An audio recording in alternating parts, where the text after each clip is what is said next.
सत श्री अकाल जी। Learn today for a better tomorrow with learning कर। जिस तरह कि अपनी पंजाबी व्याकरण की सीरीज़ चल रही सी और आप धुनी बोध खत्म करके शब्द बोध शुरू कर चुके सी और आप ਵੱਖ-ਵੱਖ प्रकार नाल शब्द की वंड वेखी सी, शब्द नूं किहड़ियां श्रेणियां दे विच वंडिया जांदा है। नाल ही आप शब्द की वंड वेखी सी विकारी अते अविकारी शब्द की, जिथे आप लास्ट स्ट्रक्चर छड्डिया सी। शब्द मैं तुहानूं दस्सिया सी दो तरह के ने, विकारी अते अविकारी। हुण विकारी शब्द किहड़े ने? जिहड़े वचन, लिंग अते कारक के अनुसार अपना रूप बदल लेंदे हन। अते अविकारी जिहड़े अपना रूप नहीं वटाउंदे।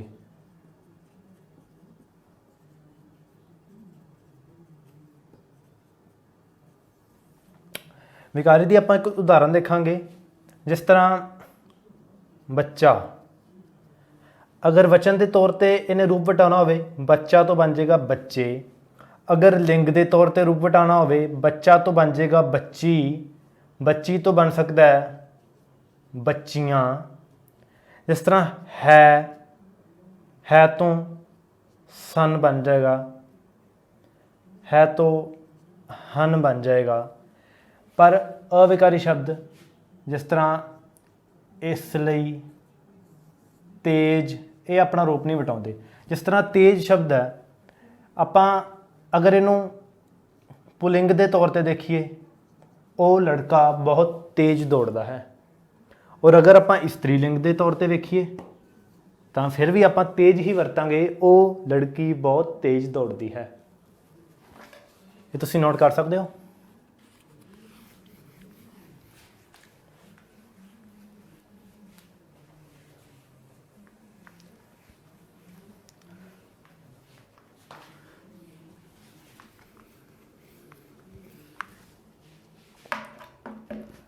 अगला जिहड़ा टॉपिक है वो आप शुरू करांगे नाम। सब तो पहला नाम की परिभाषा देखांगे। किसी व्यक्ति, जगह, वस्तु अते भाव आदि दे नां लई वरते जाण वाले शब्दां नूं नाम कहते हैं। उदाहरण के तौर पर गुरपाल, पुस्तक, स्कूल, बोर्ड, मार्कर, ये सब नाउं की श्रेणी च आ जाते हैं।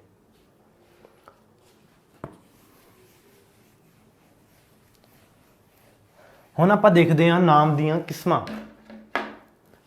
नाम 5 प्रकार के ने। सब तो पहला है आम नाम जां जातिवाचक नाम।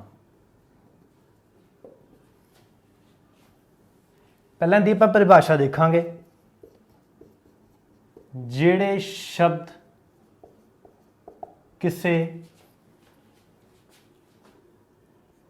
किसी वर्ग, जाति जां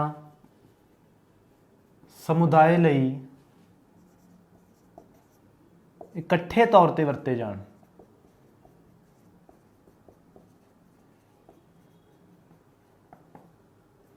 मतलब कि जिहदे विच सारे ही शामिल हो जाण। जिवें उदाहरण के तौर पर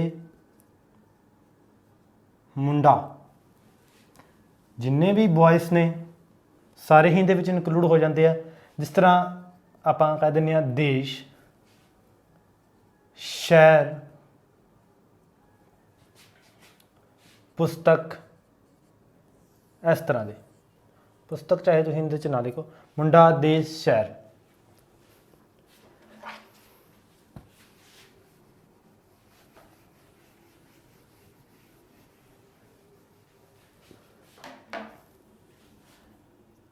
दूसरा आप देखांगे खास नाम ਜਾਂ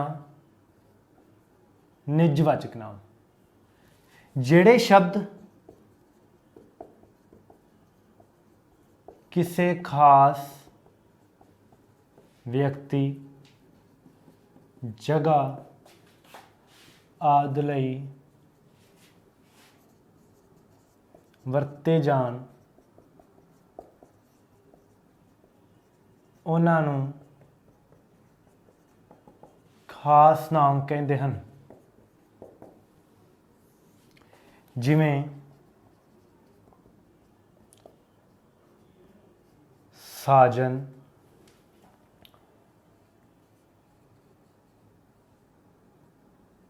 ਫਿਰੋਜ਼ਪੁਰ,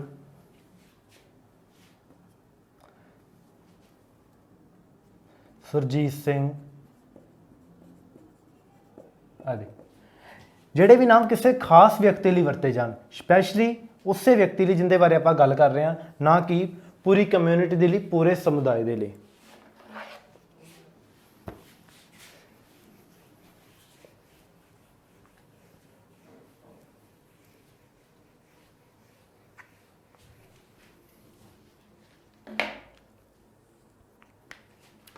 ਤੀਸਰਾ ਆਪਾਂ ਦੇਖਦੇ ਹਾਂ ਵਸਤੂਵਾਚਕ ਨਾਮ।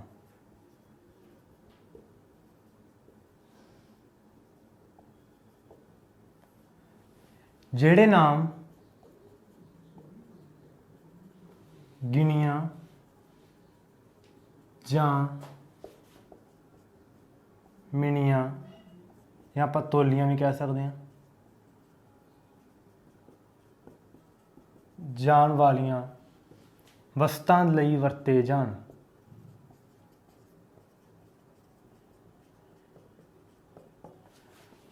ਉਦਾਹਰਨ ਦੇ ਤੌਰ ਤੇ ਖੰਡ, ਦੁੱਧ,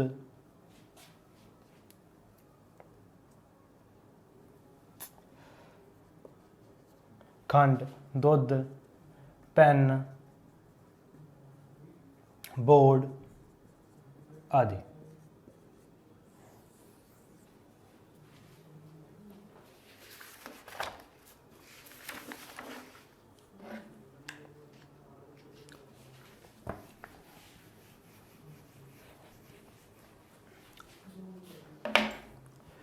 चौथा है अपने कोले इकट्ठवाचक नाम।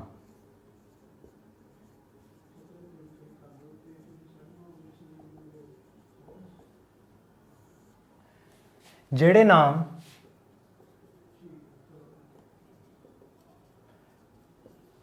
ਵਿਅਕਤੀਆਂ ਜਾਂ ਜੀਵਾਂ ਦੇ ਇਕੱਠ ਲਈ ਵਰਤੇ ਜਾਣ,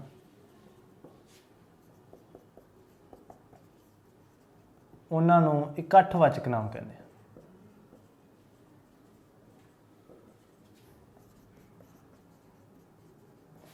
उदाहरण के तौर पे क्लास, झुंड, वग, फौज, इज्जड़ आदि।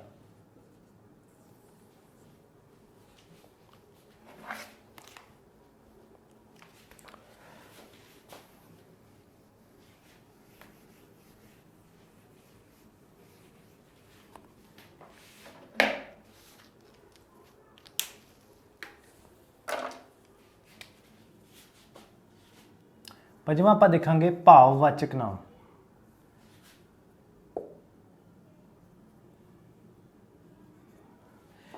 ਜਿਹੜੇ शब्द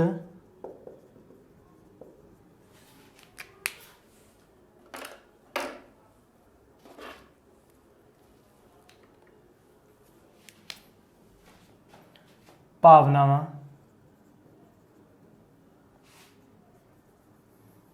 ਜਾਂ ਅਵਸਥਾ ਨੂੰ ਦਰਸਾਉਣ ਲਈ ਵਰਤੇ ਜਾਣ,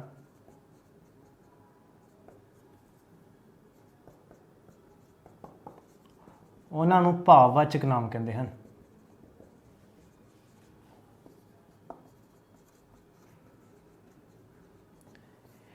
ਇਹ ਨਾਮ ਨੇ ਉਹਨਾਂ ਚੀਜ਼ਾਂ ਲਈ ਵਰਤੇ ਜਾਂਦੇ ਨੇ ਜਿਹੜੀਆਂ ਚੀਜ਼ਾਂ ਨੂੰ ਛੂਹਿਆ ਨਹੀਂ ਜਾ ਸਕਦਾ, ਸਿਰਫ ਮਹਿਸੂਸ ਕੀਤਾ ਜਾ ਸਕਦਾ ਹੈ।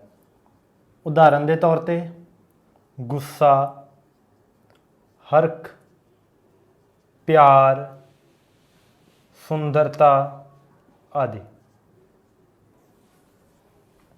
ਇਹ ਸੀ ਆਪਣੇ ਕੋਲੇ ਨਾਵਾਂ ਦੇ 5 ਪ੍ਰਕਾਰ। ਹੁਣ ਆਪਾਂ ਦੇਖਦੇ ਹਾਂ ਨਾਮ ਕਿਹੜੀ ਕਿਹੜੀ ਤਰ੍ਹਾਂ ਨਾਲ ਆਪਣਾ ਰੂਪ ਵਟਾਉਂਦੇ ਨੇ।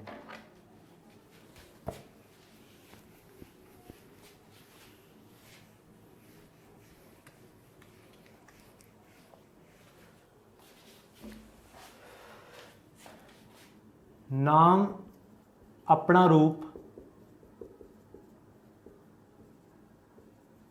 3 ਤਰ੍ਹਾਂ ਨਾਲ ਵਟਾਉਂਦੇ ਨੇ।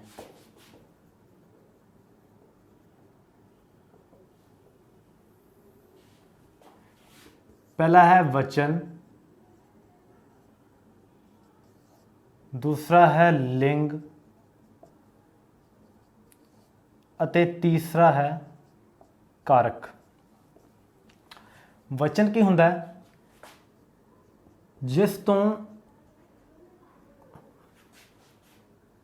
ਜਿਸ ਤੋਂ ਵਿਅਕਤੀ ਜਾਂ ਵਸਤੂਆਂ ਦੇ ਗਿਣਤੀ ਵਿੱਚ ਇੱਕ ਜਾਂ ਇੱਕ ਤੋਂ ਵੱਧ ਹੋਣ ਦਾ ਪਤਾ ਲੱਗੇ।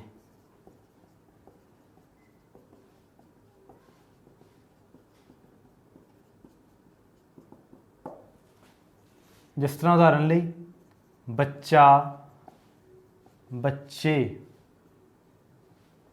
ਕਿਤਾਬ, ਕਿਤਾਬਾਂ ਆਦि। ਹੁਣ ਲਿੰਗ ਕੀ ਹੈ? ਜਿਸ ਤੋਂ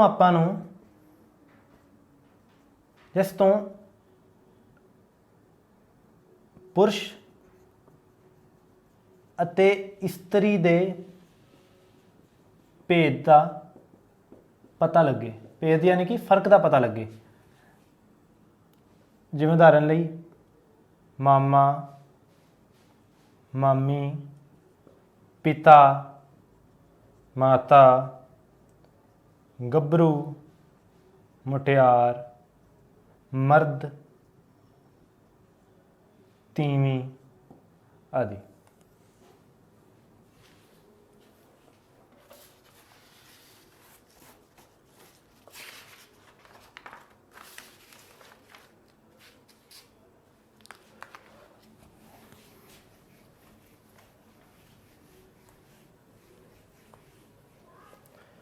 ਹੁਣ ਅਗਲਾ ਆਪਾਂ ਦੇਖਦੇ ਹਾਂ ਜੀ ਕਾਰਕ।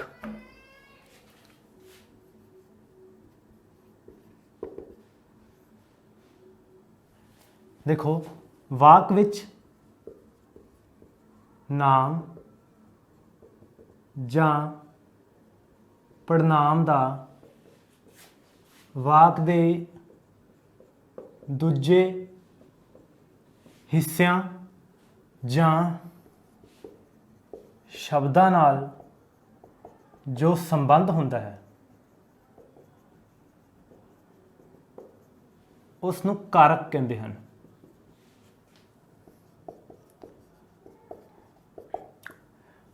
ਬਾਕੀ ਅੱਗੇ ਆਪਾਂ ਇਹਦੇ ਪ੍ਰਕਾਰ ਕਰਾਂਗੇ, ਉੱਥੋਂ ਤੁਹਾਨੂੰ ਬਿਲਕੁਲ ਕਲੀਅਰ ਹੋ ਜਾਏਗਾ। ਆਪਣੇ ਕੋਲ ਪੇਪਰ ਦੇ ਵਿੱਚ ਕੁਐਸਚਨ ਵੀ ਆਉਂਦੇ ਨੇ ਵੀ ਉੱਥੇ ਆਪਾਂ ਨੂੰ ਵਾਕ ਦਿੱਤਾ ਹੁੰਦਾ, ਉਹਦੇ ਵਿੱਚੋਂ ਆਪਾਂ ਕੋਈ ਪਰਟੀਕੂਲਰ ਕੋਈ ਖਾਸ ਕਾਰਕ ਲੱਭਣਾ ਹੁੰਦਾ। ਉਹਦੇ ਲਈ ਆਪਾਂ ਨੂੰ ਇਹਦੇ ਜਿਹੜੇ ਪ੍ਰਕਾਰ ਨੇ, ਇਹਦੀਆਂ ਜਿਹੜੀਆਂ ਟਾਈਪਸ ਨੇ, ਉਹ ਚੰਗੀ ਤਰ੍ਹਾਂ ਪਤਾ ਹੋਣੀਆਂ ਚਾਹੀਦੀਆਂ।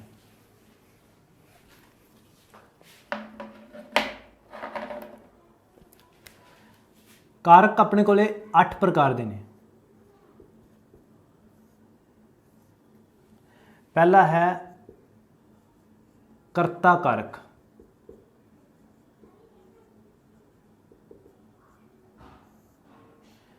ਜਿਹੜਾ ਨਾਮ ਜਾਂ ਪੜਨਾਮ, ਕਿਰਿਆ,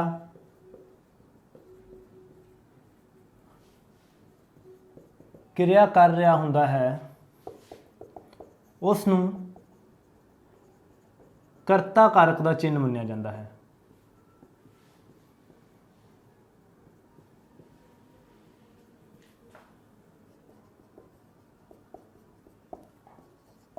ਉਦਾਹਰਨ ਦੇਖਾਂਗੇ ਆਪਾਂ।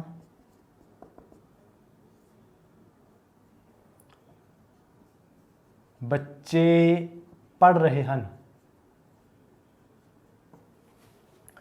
ਬੱਚੇ ਪੜ੍ਹ ਰਹੇ ਹਨ, ਕਿਰਿਆ ਕੀ ਹੋ ਰਹੀ ਹੈ? ਪੜ੍ਹ ਰਹੇ ਹਨ। ਕਰ ਕੌਣ ਰਿਹਾ? ਬੱਚੇ। ਇਸ ਜਿਹੜਾ ਬੱਚੇ ਹੈ ਉਹ ਹੈ ਕਰਤਾ ਕਾਰਕ ਦਾ ਚਿੰਨ੍ਹ। ਠੀਕ ਹੈ।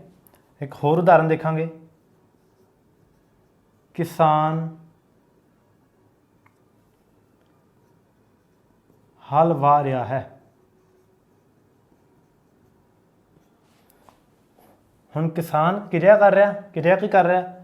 ਹਲ ਵਾਹ ਰਿਹਾ, ਤਾਂ ਕਿਸਾਨ ਚਿੰਨ੍ਹ ਹੋ ਗਿਆ ਕਰਤਾ ਕਾਰਕ ਦਾ।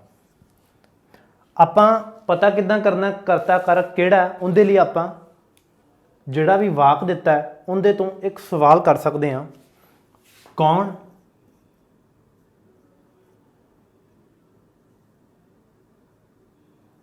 ਕੌਣ ਕੌਣ ਕੰਮ ਕਰ ਰਿਹਾ? ਬੱਚੇ ਪੜ੍ਹ ਰਹੇ ਹਨ। ਕੌਣ ਪੜ੍ਹ ਰਹੇ ਹਨ? ਬੱਚੇ। ਬੱਚੇ ਕਰਤਾ ਕਾਰਕ ਦਾ ਚਿੰਨ੍ਹ ਹੋ ਗਿਆ। ਕਿਸਾਨ ਹਲ ਵਾਹ ਰਿਹਾ ਹੈ, ਪ੍ਰਸ਼ਨ ਕਰਾਂਗੇ ਕੌਣ ਹਲ ਵਾਹ ਰਿਹਾ ਹੈ? ਕਿਸਾਨ। ਕਿਸਾਨ ਹੋ ਗਿਆ ਕਰਤਾ ਕਾਰਕ ਦਾ ਚਿੰਨ੍ਹ।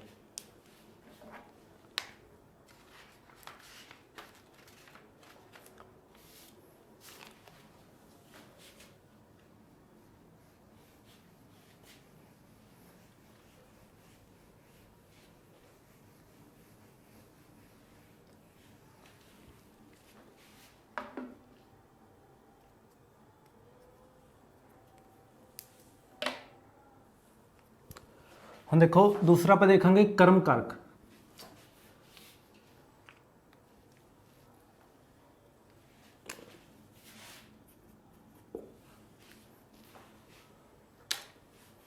ਕਰਮ ਕਾਰਕ ਜਿਸ ਨਾਮ ਜਾਂ ਪੜਨਾਮ ਉੱਤੇ ਕਿਰਿਆ ਦਾ ਪ੍ਰਭਾਵ ਪਵੇ ਉਸ ਨੂੰ ਕਰਮ ਕਾਰਕ ਦਾ ਚਿੰਨ੍ਹ ਮੰਨਿਆ ਜਾਂਦਾ ਹੈ।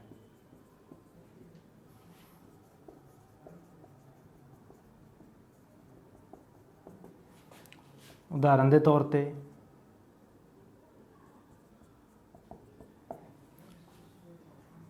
ਬੱਚਾ ਕਿਤਾਬ ਪੜ੍ਹ ਰਿਹਾ ਹੈ।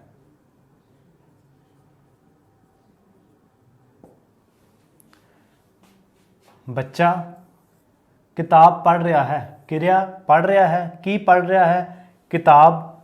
ਬੱਚਾ ਆਪਾਂ ਦੇਖ ਚੁੱਕੇ ਸੀ ਜਿੱਦਾਂ ਪਿਛਲੇ ਚ ਵਿੱਚ ਕਰਮ ਕਾਰਕ ਕਰਤਾ ਕਾਰਕ। ਆਪਣੇ ਕੋਲ ਇੱਕ ਕਿਰਿਆ ਹੋ ਗਈ ਔਰ ਕਿਤਾਬ ਤੇ ਕਿਰਿਆ ਦਾ ਪ੍ਰਭਾਵ ਪੈ ਰਿਹਾ। ਬੱਚਾ ਕਿਤਾਬ ਪੜ੍ਹ ਰਿਹਾ ਤਾਂ ਜਿਹੜੀ ਕਿਤਾਬ ਹੋ ਗਈ ਇਹ ਆਪਣੇ ਕੋਲੇ ਕਰਮ ਕਾਰਕ ਹੈ। ਆਪਾਂ ਪ੍ਰਸ਼ਨ ਕੀ ਕਰ ਸਕਦੇ ਹਾਂ ਵਾਕ ਤੋਂ?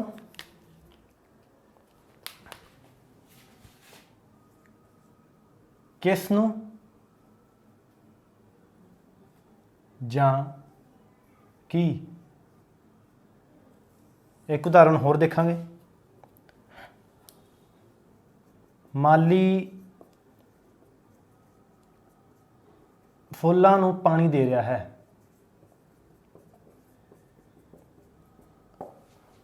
ਹੁਣ ਆਪਾਂ ਕੁਐਸਚਨ ਦੇਖਦੇ ਹਾਂ ਕਿਸ ਨੂੰ। ਮਾਲੀ ਫੁੱਲਾਂ ਨੂੰ ਪਾਣੀ ਦੇ ਰਿਹਾ ਹੈ। ਪ੍ਰਸ਼ਨ ਕਰਾਂਗੇ ਮਾਲੀ ਕਿਸ ਨੂੰ ਪਾਣੀ ਦੇ ਰਿਹਾ ਹੈ? ਫੁੱਲਾਂ ਨੂੰ। ਫੁੱਲ ਹੋ ਗਏ ਕਰਮ ਕਾਰਕ ਦਾ ਚਿੰਨ੍ਹ।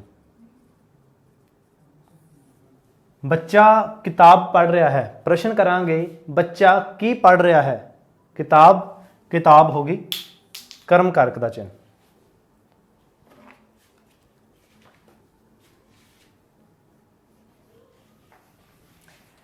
ਇਹ ਤੁਸੀਂ ਚੰਗੀ ਤਰ੍ਹਾਂ ਯਾਦ ਕਰਨੇ ਆ। ਬਹੁਤ ਸਾਰੇ ਪੇਪਰਾਂ ਦੇ ਵਿੱਚ ਇਹ ਕੁਐਸਚਨ ਆਪਾਂ ਨੂੰ ਦੇਖਣ ਨੂੰ ਮਿਲਦੇ ਆ ਕਿ ਆਪਾਂ ਕਾਰਕ ਪਤਾ ਕਰਨਾ ਹੁੰਦਾ। ਹੁਣ ਤੀਸਰਾ ਹੈ ਕਰਨ ਕਾਰਕ। जिस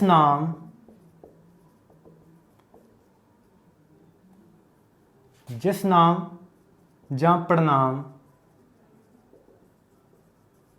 ਦੀ ਸਹਾਇਤਾ ਨਾਲ ਕਿਰਿਆ ਕੀਤੀ ਜਾਵੇ।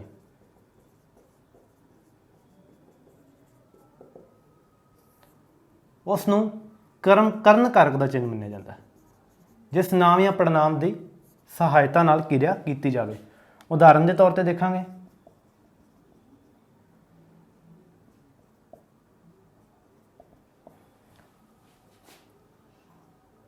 ਗੌਰਵ ਨੇ ਸੋਟੀ ਨਾਲ ਕੁੱਤੇ ਨੂੰ ਮਾਰਿਆ। ਹੁਣ ਜਿਸ ਤਰ੍ਹਾਂ ਆਪਾਂ ਕਰਤਾ ਕਾਰਕ ਦੇ ਵਿੱਚ ਵੇਖਿਆ ਸੀ, ਆਪਾਂ ਸਵਾਲ ਕਰਨਾ ਕੌਣ ਜਾਂ ਕਿਸ ਨੇ ਸੋਟੀ ਨਾਲ ਕੁੱਤੇ ਨੂੰ ਮਾਰਿਆ? ਗੌਰਵ ਨੇ। ਗੌਰਵ ਹੋ ਗਿਆ ਕਰਤਾ ਕਾਰਕ ਦਾ ਚਿੰਨ੍ਹ।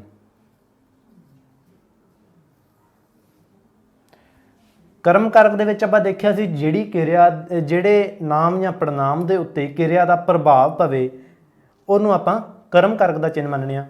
ਸਵਾਲ ਆਪਾਂ ਕਰਨਾ ਸੀ ਕਿਸ ਨੂੰ ਜਾਂ ਕੀ। ਗੌਰਵ ਨੇ ਸੋਟੀ ਨਾਲ ਕੁੱਤੇ ਨੂੰ ਮਾਰਿਆ। ਗੌਰਵ ਨੇ ਸੋਟੀ ਨਾਲ ਕਿਸ ਨੂੰ ਮਾਰਿਆ? ਕੁੱਤੇ ਨੂੰ। ਕੁੱਤਾ ਹੋ ਗਿਆ ਕਰਮ ਕਾਰਕ ਦਾ ਚਿੰਨ੍ਹ। ਔਰ ਕਰਨ ਕਾਰਕ ਲਈ ਜੋ ਆਪਾਂ ਸਵਾਲ ਕਰਨਾ ਹੈ ਉਹ ਹੈ ਕਿਸ ਨਾਲ, ਕਾਹਦੇ ਨਾਲ, ਕਿਵੇਂ। ਇਹ ਤਿੰਨ ਸਵਾਲ ਆਪਾਂ ਕਰ ਸਕਦੇ ਹਾਂ। ਗੌਰਵ ਨੇ ਕਾਹਦੇ ਨਾਲ ਕੁੱਤੇ ਨੂੰ ਮਾਰਿਆ? ਸੋਟੀ ਨਾਲ। ਸੋਟੀ ਹੋ ਗਈ ਆਪਣੇ ਕੋਲੇ ਕਰਨ ਕਾਰਕ ਦਾ ਚਿੰਨ੍ਹ। ਕਰਨ ਕਾਰਕ ਦਾ ਚਿੰਨ੍ਹ ਨੋਟ ਡਾਊਨ ਕਰ ਸਕਦੇ ਤੁਸੀਂ।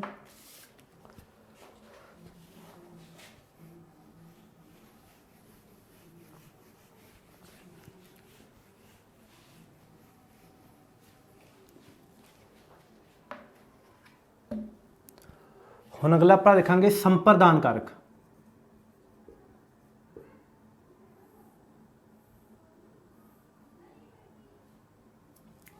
ਸੰਪਰਦਾਨ ਕਾਰਕ।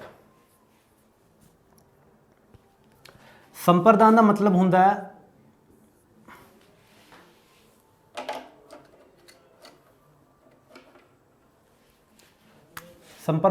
ਹੁੰਦਾ ਹੈ ਦੇਣਾ ਜਾਂ ਭੇਟ ਕਰਨਾ।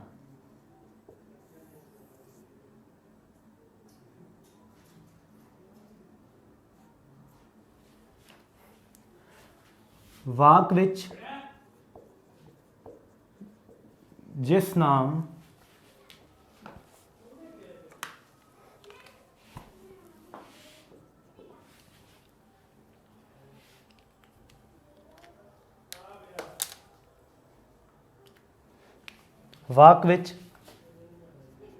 ਨਾਮ ਜਾਂ ਪੜਨਾਮ ਨੂੰ ਕੋਈ ਚੀਜ਼ ਦੇਣ ਦੀ ਗੱਲ ਕੀਤੀ ਹੋਵੇ ਉਸ ਨੂੰ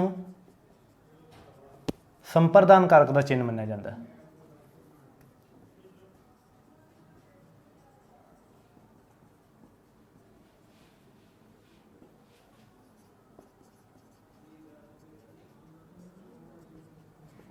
ਉਦਾਹਰਨ ਦੇ ਤੌਰ ਤੇ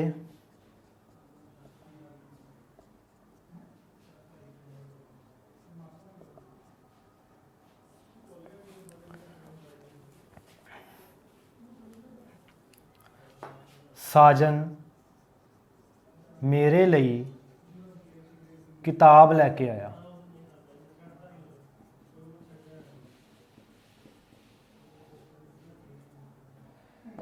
ਪ੍ਰਸ਼ਨ ਜਿਹੜਾ ਆਪਾਂ ਕਰਨਾ ਇਹਦੇ 'ਚ ਉਹ ਆਪਾਂ ਕਰਨਾ ਕਿਸ ਲਈ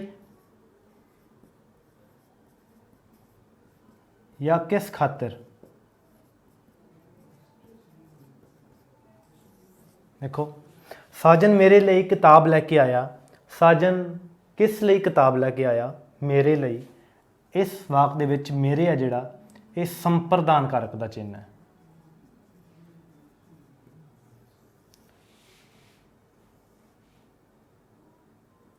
ਸੰਪਰਦਾਨ ਕਾਰਕ ਦਾ ਚਿੰਨ੍ਹ।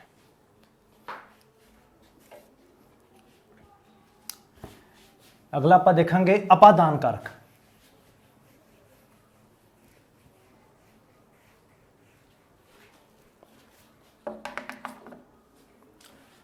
ਅਪਾਦਾਨ ਕਾਰਕ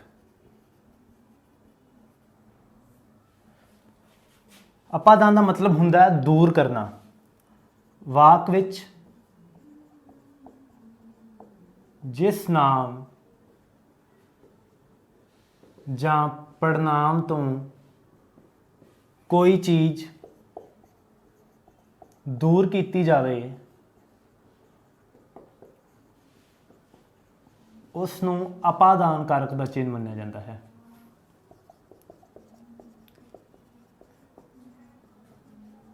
ਉਦਾਹਰਨ ਦੇ ਤੌਰ ਤੇ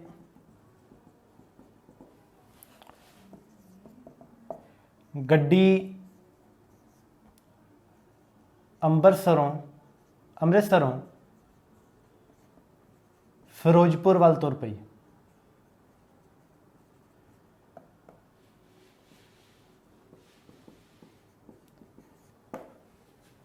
ਇਹਦੇ 'ਚ ਜਿਹੜਾ ਆਪਾਂ ਸਵਾਲ ਕਰਨਾ ਹੈ ਉਹ ਕਰਨਾ ਹੈ ਕਿੱਥੋਂ, ਕਿਸ ਵਿੱਚੋਂ, ਕਾਹਦੇ ਚੋਂ। ਆਹ ਸਵਾਲ ਆਪਾਂ ਕਰਨੇ ਆ। ਗੱਡੀ ਅੰਮ੍ਰਿਤਸਰੋਂ ਫਿਰੋਜ਼ਪੁਰ ਵੱਲ ਤੁਰ ਪਈ। ਗੱਡੀ ਕਿੱਥੋਂ ਫਿਰੋਜ਼ਪੁਰ ਵੱਲ ਤੁਰ ਪਈ? ਅੰਮ੍ਰਿਤਸਰ ਤੋਂ। ਇੱਥੇ ਅੰਮ੍ਰਿਤਸਰ ਜਿਹੜਾ ਇਹ ਅਪਾਦਾਨ ਕਾਰਕ ਦਾ ਚਿੰਨ੍ਹ ਹੈ। ਇੱਕ ਹੋਰ ਉਦਾਹਰਨ ਦੇਖਾਂਗੇ। ਬਸਤੇ ਵਿੱਚੋਂ ਕਿਤਾਬਾਂ ਕੱਢ ਲਓ। ਬਸਤੇ ਵਿੱਚੋਂ ਕਿਤਾਬਾਂ ਕੱਢ ਲਓ। ਕਿਸ ਵਿੱਚੋਂ ਕਿਤਾਬਾਂ ਕੱਢ ਲਓ? ਬਸਤੇ ਵਿੱਚੋਂ। ਇੱਥੇ ਬਸਤਾ ਹੈ ਉਹ ਅਪਾਦਾਨ ਕਾਰਕ ਦਾ ਚਿੰਨ੍ਹ ਹੈ।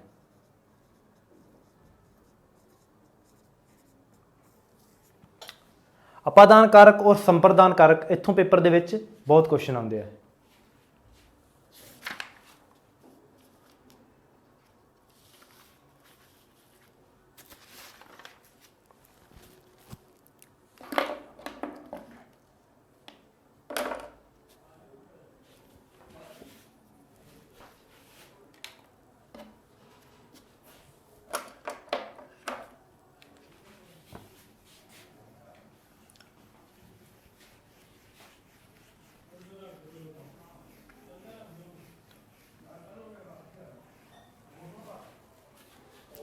ਹੁਣ ਅਗਲਾ ਆਪਾਂ ਦੇਖਾਂਗੇ 6ਵਾਂ ਹੋ ਗਿਆ ਜੋ ਸੰਬੰਧ ਕਾਰਕ।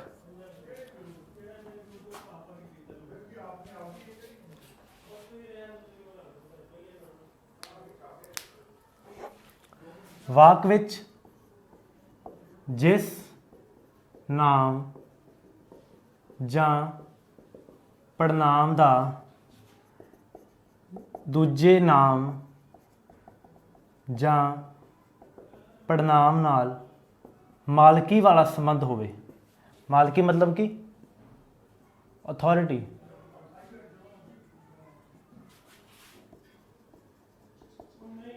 ਜਾਂ ਓਨਰਸ਼ਿਪ ਕਹਿ ਸਕਦੇ ਆਪਾਂ। ਮਾਲਕੀ ਵਾਲਾ ਸੰਬੰਧ ਹੋਵੇ ਉਸ ਨੂੰ ਸੰਬੰਧ ਕਾਰਕ ਦਾ ਚਿੰਨ੍ਹ ਮੰਨਿਆ ਜਾਂਦਾ ਹੈ।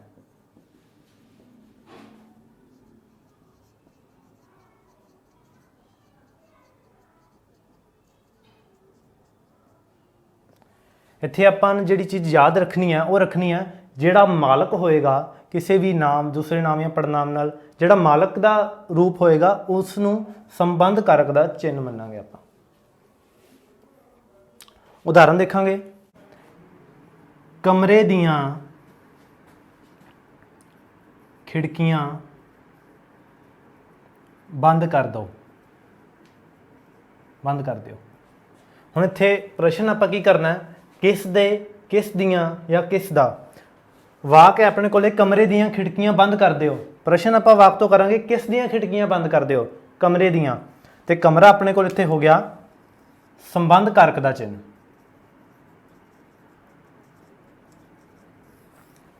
ਇੱਕ ਉਦਾਹਰਨ ਆਪਾਂ ਹੋਰ ਦੇਖਾਂਗੇ।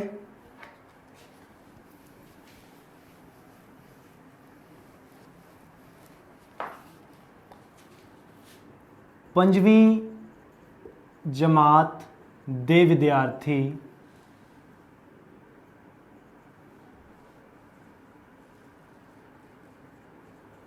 ਖੇਡ ਰਹੇ ਹਨ। ਕਿਸ ਜਮਾਤ ਦੇ ਵਿਦਿਆਰਥੀ ਖੇਡ ਰਹੇ ਹਨ? ਪੰਜਵੀਂ ਜਮਾਤ ਦੇ। ਪੰਜਵੀਂ ਜਮਾਤ ਇੱਥੇ ਆਪਣੇ ਕੋਲੇ ਸੰਬੰਧ ਕਾਰਕ ਦਾ ਚਿੰਨ੍ਹ ਹੈ।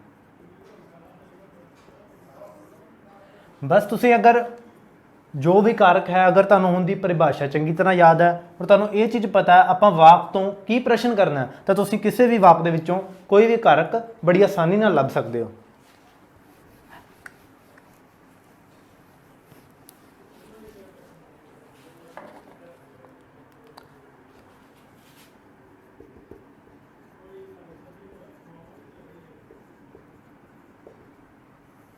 ਅਗਲਾ ਆਪਾਂ ਦੇਖਾਂਗੇ ਅਧਿਕਰਨ ਕਾਰਕ।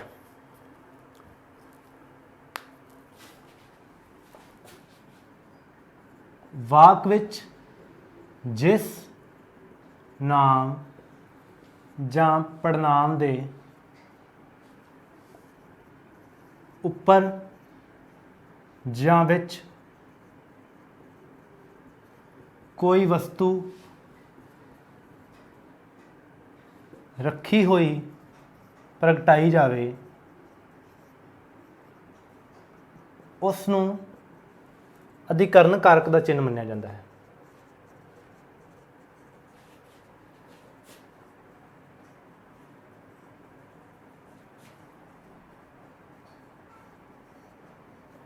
ਇਸ ਤਰ੍ਹਾਂ ਆਪਾਂ ਉਦਾਹਰਨ ਦੇਖਾਂਗੇ। ਬਸਤੇ ਵਿੱਚ ਕਿਤਾਬਾਂ ਪਈਆਂ ਹਨ।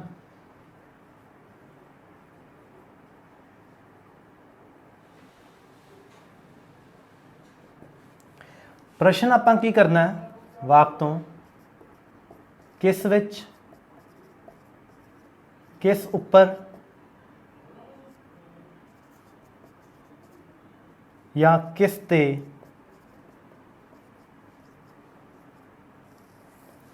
ਬਸਤੇ ਵਿੱਚ ਕਿਤਾਬਾਂ ਪਈਆਂ ਹਨ। ਆਪਾਂ ਵਾਕ ਤੋਂ ਪ੍ਰਸ਼ਨ ਕਰਾਂਗੇ, ਕਿਸ ਵਿੱਚ ਕਿਤਾਬਾਂ ਪਈਆਂ ਹਨ? ਬਸਤੇ ਵਿੱਚ।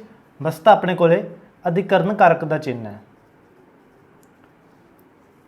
ਆਪਾਂ ਅਪਾਦਾਨ ਕਾਰਕ ਦੇ ਵਿੱਚ ਇਹੋ ਜਿਹੀ ਇੱਕ ਉਦਾਹਰਨ ਕੀਤੀ ਸੀ, ਬਸਤੇ ਵਿੱਚੋਂ ਕਿਤਾਬਾਂ ਕੱਢ ਲਓ।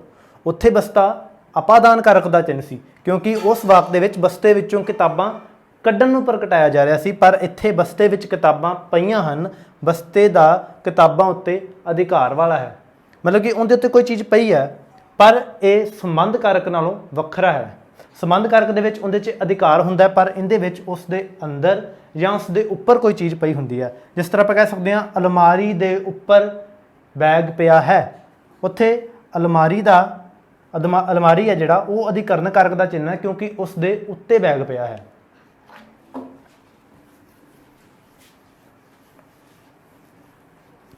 ਬਸ ਤੁਸੀਂ ਪ੍ਰਸ਼ਨ ਯਾਦ ਰੱਖਣਾ ਵੀ ਵਾਕ ਤੋਂ ਪ੍ਰਸ਼ਨ ਕੀ ਕਰਨਾ ਆਪਾਂ। ਅਗਲਾ ਹੈ ਆਪਣੇ ਕੋਲੇ ਸੰਬੋਧਨੀ ਕਾਰਕ।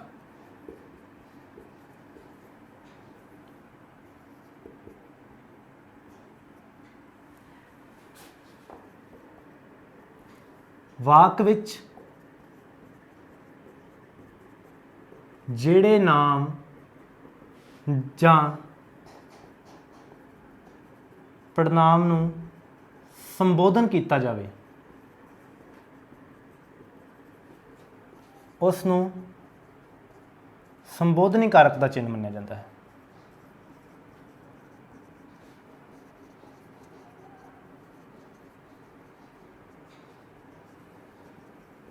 ਉਦਾਹਰਨ ਦੇਖਾਂਗੇ ਆਪਾਂ।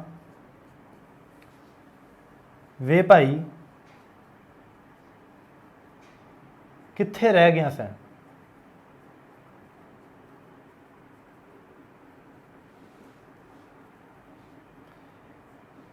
ਵੇ ਭਾਈ ਕਿੱਥੇ ਰਹਿ ਗਿਆ ਸੈਂ। ਹੁਣ ਇੱਥੇ ਜਿਹੜਾ ਭਾਈ ਨੂੰ ਸੰਬੋਧਨ ਕੀਤਾ ਜਾ ਰਿਹਾ, ਵੇ ਭਾਈ ਹੈ ਜਿਹੜਾ, ਇਹ ਆਪਣੇ ਕੋਲੇ ਸੰਬੋਧਨੀ ਕਾਰਕ ਦਾ ਚਿੰਨ੍ਹ ਹੈ। ਅਗਲੀ ਐਗਜ਼ਾਮਪਲ ਦੇਖਾਂਗੇ, ਨੀ ਭੈਣੇ ਚੱਲ ਖੇਡੀਏ। ਇੱਥੇ ਭੈਣ ਨੂੰ ਸੰਬੋਧਨ ਕੀਤਾ ਜਾ ਰਿਹਾ, ਜਿੱਥੇ ਨੀ ਭੈਣੇ ਹੈ ਇਹ ਆਪਣੇ ਕੋਲੇ ਸੰਬੋਧਨੀ ਕਾਰਕ ਦਾ ਚਿੰਨ੍ਹ ਹੈ।